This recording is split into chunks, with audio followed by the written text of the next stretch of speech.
পুতলা ৰেল এয়া চাওক অসমৰ প্ৰথমটো পুতলা ৰেল 1994 চনৰ শুভাৰম্ভ হৈছিলে এয়া চাওক অভাৱীজো দেখুৱাইছোঁ আপোনালোকক হাতী দেখুৱাইছোঁ এলিফেণ্ট নমস্কাৰ মোৰ ইউটিউব চেনেললৈ আপোনালোকক সকলোকে স্বাগতম জনাইছোঁ আজি মই উপস্থিত আছোঁ উজনি অসমৰ বুৰঞ্জী প্ৰসিদ্ধ নগৰ সেয়া হৈছে শিৱসাগৰ বৰপুখুৰী পাৰত অৱস্থিত পশ্চিম দিশত অৱস্থিত আনন্দৰাম বৰুৱা উদ্যানখনলৈ আপোনালোকক স্বাগতম জনাইছোঁ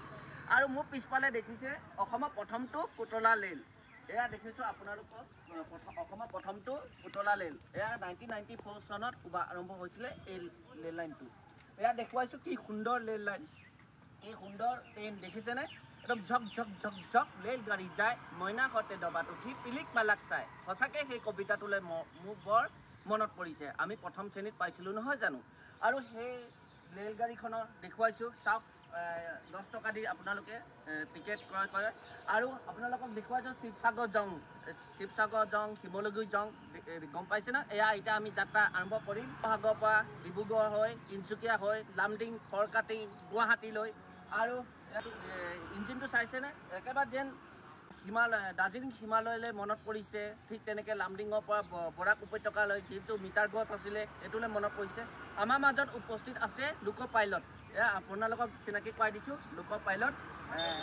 নামটো কওকচোন আপোনাৰ অমিত চেতিয়া ঘৰ আপোনাৰ খাচৰাত এই ৰেলৰ ইতিহাসটো কওকচোন অসমৰ প্ৰথমটো পুতলা ৰেল বুলি জনাজাত কৈছোঁ জানিব পাৰিছোঁ কওকচোন 1994 চনতেই হয় তেতিয়া হিতেশ্বৰ শইকীয়াৰ দিনত হয় অসমৰ মানে মুখ্যমন্ত্ৰী আছিলে উদ্বোধন কৰিছিলে তেতিয়াৰ পৰা কেনেকুৱা অৱস্থা হৈ আছে মানে কেনেকুৱা অৰ্থনৈতিক ক্ষেত্ৰত কেনেকুৱা হৈ আছে বা কিবা চলি আছে এইটো মানে শিৱসাগৰ তেলৰ প্ৰাকৃতিক গেছ তেলৰ মানে প্ৰাকৃতিক গেছ হিচাপে মানে মানে ডিজেলত চলে আৰু এনেকুৱা কিবা সমস্যাটো পাইছে নেকি বা উদ্যানখনৰ এনেকুৱা কিবা আধুনিক হ'ব লাগে বা এনেকুৱা ট্ৰেইনখনো এই ৰেলৰ ইঞ্জিনটো এতিয়া যিটো 94 চনৰ একেটা ইঞ্জিনে চলি আছে হয় ইঞ্জিনকেইটা নতুন ইঞ্জিন কৰিব মানে আধুনিক কৰিব লাগে ডিজিটেল কৰিব লাগে তাকে মানে আৰু এনেকুৱা বিচাৰিছে নেকি ট্ৰেইনখনৰ মানে আধুনিক হ'ব লাগে ডিজিটেল হ'ব লাগে বা মুঠতে এটাই চিন্তা যে ইঞ্জিনটো উন্নত হ'ব লাগে এই 1994 পৰা এয়া সেই অতীতৰ পৰাই 1994 পৰাই চাওকচোন বৰ্তমান 2025 চন পালেহি একেটাই আধুনিক একেটাই প্ৰযুক্তিবিদ্যা একেটাই টেকনিকত চলি আছে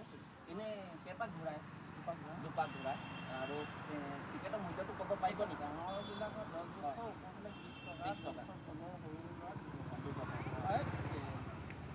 10 টকা হ'ব একো নাই তাকে বহুত ভাল লাগিছে আৰু এইটো মানে কি হয় এইটো তেতিয়াই মানে এডাল ছিগনেল আছিলে ছিগনেল আছিলে এনেকৈ এডাল ছিগনেল আছিলে হয় গম পাইছোঁ বহুত ভাল লাগিলে আপোনাক লগ পাই উদ্যানখনো বহুত ভাল লাগিছে তাকে অসমৰ প্ৰথমটো পুতলা ৰেল আপোনালোকক তাকে দেখাব পাৰিব আনন্দ হৈছোঁ মই বহুত সৰুতে মানে এই ট্ৰেইনখনত উঠিম বুলি মই ভাবিছিলোঁ তেতিয়াই সময় মিলাই সময় কিবা বিকৃতি কৰিছে সেইকাৰণে আজি উঠিম তাকে আপুনি লোক পাইলট হিচাপে এইজন হৈছে আমাৰ লোক পাইলট অসমৰ প্ৰথমখন ৰেল ইঞ্জিন সেই 1994 পৰা কৰি আছেনে আৰু এজন আছিলে সেয়া দেখাইছোঁ আৰু আপোনালোকক ছিগনেলটো দেখুৱাইছোঁ আপোনালোকক এয়া হৈছে ছিগনেল যিটো ব্ৰিটিছে যে নিৰ্মাণ কৰিছিলে অসমৰ প্ৰথমটো ৰেল আপোনালোকক কৈছোঁ 1882 চনৰ শদিয়া টু ডিব্ৰুগড় সেয়া হৈছে অসমৰ প্ৰথমটো ৰেল আৰু সেই পুতলা ৰেলটো এনেকৈ চলিছিলে এনেকৈ কয়লা আনিছিলে খাৰুৱা তেল আনিছিলে প্ৰাকৃতিক গেছ আনিছিলে যি অসমৰ ব্ৰিটিছে যি সুবিধা দিছিলে ঠিক তেনেকৈ এই স্মৃতিটো জীয়াই ৰাখিবৰ কাৰণে এই ব্ৰিটিছে এনেকুৱা ধৰণৰ ছিগনেল ব্যৱস্থা কৰিছিলে সেয়া দেখুৱাইছোঁ অসমৰ প্ৰথমটো পুতলা ৰেল আপোনালোকক দেখুৱালোঁ আৰু আনন্দৰাম বৰুৱা উদ্যানখন বৰদৈত পাৰত অৱস্থিত পশ্চিম দিশত আপোনালোকে আহিব ইয়াত শিশুসকলো খেলা ধূলাৰ পৰা আৰম্ভ কৰি সকলো ধৰণৰ সা সুবিধা ইয়াত দিয়া হৈছে